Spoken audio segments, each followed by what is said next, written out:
Just a quick video on how to clear the BIOS password on a Dell Optiplex 7010 small form factor. And to tell if you have the small form factor model, you'll have a laptop style optical drive along with 4 USB ports. If you have the ultra small, it'll look a little different. The front's a little smaller. Still has the optical drive, but only 2 USB ports. Also, the small form factor has this little handle here to open the side panel. And to tell if you have a BIOS password on your computer, you'll see the little lock right here in the BIOS settings, and it'll say unlock. It may vary if you're running an older or newer version of BIOS, but that's what this one shows.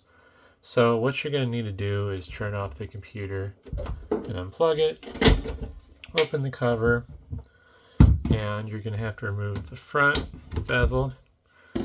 You're also going to have to disconnect your drives. Slide this blue latch away from the front so it's in the unlock position. Lift up an angle like this, and we'll just zoom in here. Deep down in here next to the CPU fan connector, you'll see a little blue jumper, and I believe it's obscured, but you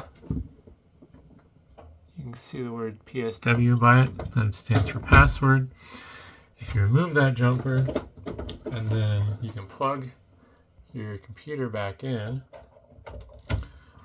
and then depending on the BIOS settings, it may turn on automatically. This one does not. This was just doing the power cycle test.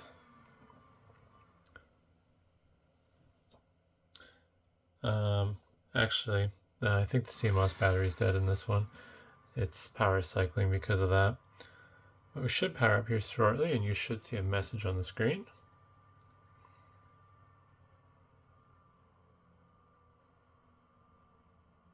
And you'll get a notification that the jumper has been removed and that it removed the system password. And we'll get back into BIOS here, and you can see there's no lock symbol there anymore. Once that's done, you want to turn off the PC and put that jumper back in the correct spot. So we'll zoom back in here, and we'll focus. So it goes right there, not the one next to it. The one labeled PSWD. So as you see, in this case, there's a capacitor right next to it. But yeah, plug that jumper back into the one labeled PSWD. And then from there, you'll need to reinstall your drives. Obviously, you'll lock it by sliding that blue thing towards the front. Plug in your drives. I'm not doing that because I don't have I'm just not doing that for this video. And then you'll reattach the front cover by angling it on and clicking it into place. And put the cover back on. You should be good to go. One note, if you leave that jumper out and don't put it back in, it'll basically stop and let you know that the jumper's been removed every time it boots.